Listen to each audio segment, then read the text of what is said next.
Pour fêter la Saint-Patrick, les Irlandais pouvaient rêver d'un grand chelem, ce qui serait le 3e de leur histoire. Après 1948 et 2009, est-ce que le rugby irlandais va pouvoir accrocher 2018 à son palmarès ?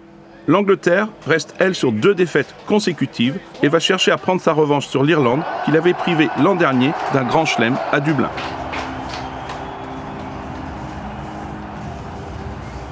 Et ce sont les hommes en vert qui ont frappé les premiers en début de match. Sexton tapait une très haute chandelle et Watson, à la réception, sous la pression de Rob Kearney, ne contrôlait pas le ballon. Gary Ringrose, en embuscade, en profitait pour aplatir le premier. L'arbitre, Angus Gardner, demandait au TMO, le néo-zélandais Ben Skeen, de vérifier. L'essai était validé. Entame idéale pour l'Irlande, qui menait 7-0 avec la transformation. The ball is first grounded by Green. Okay, so I can award the try. Yes, you may. Une pénalité de Sexton avait échoué contre le poteau avant que l'Irlande n'inscrive son 2e essai à la 24e minute. Et de quelle manière ? Une superbe combinaison après un alignement lancé Bundee Aki qui trouvait CJ Stander à l'intérieur. Le 3e ligne aplatissait contre la base du poteau.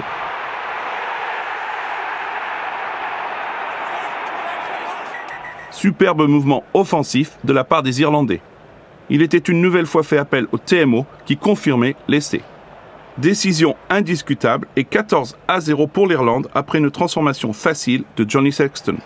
Les visiteurs en très bonne position dans ce match après quelques 25 minutes de jeu. Mais la partie n'était pas terminée et l'Angleterre n'avait pas dit son dernier mot. Elle se voyait même récompensée de ses efforts après la 30e minute. D'abord, Peter O'Mahony écopait d'un carton jaune pour avoir délibérément écroulé un maul près de sa ligne de but. Aucune plainte de la part du numéro 6 irlandais qui laissait son équipe à 14 pendant 10 minutes. Et l'Angleterre allait profiter de sa supériorité numérique à la 32e minute en inscrivant son premier essai. Owen Farrell dosait son coup de pied à suivre à la perfection pour Elliot Daly qui devançait la défense pour marquer. Un essai mérité étant donné la domination des locaux. Owen Farrell manquait la transformation, 14-5 pour l'Irlande au tableau d'affichage. Avec le retour d'O'Mahony sur le terrain, l'Irlande, à 15, allait inscrire sur la dernière action de la première période son 3e essai. Un essai sur une action en solo de son joueur en forme. L'ailier de l'Ulster, Jacob Stockdale, semblait isolé, mais son coup de pied à suivre par-dessus Mike Brown allait s'avérer gagnant. Il parvenait à aplatir avant la ligne dans la zone d'en-but que les Anglais avaient agrandi de 2 mètres avant cette rencontre. Et l'incroyable record de 7 essais dans ce tournoi pour l'ailier de 21 ans. Le TMO a dû vérifier l'action et a jugé que le ballon avait touché le genou de l'ailier et, avec la transformation de Joey Carbery, remplaçant Johnny Sexton temporairement, l'Irlande rentrait au vestiaire sur le score de 21-5.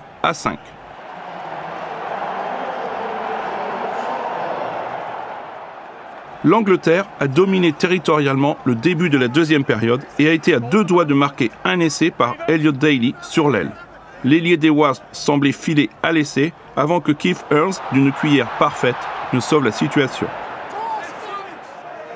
Action défensive parfaite donc de la part du joueur du Munster qui permettait à son équipe de conserver ses 16 points d'avance.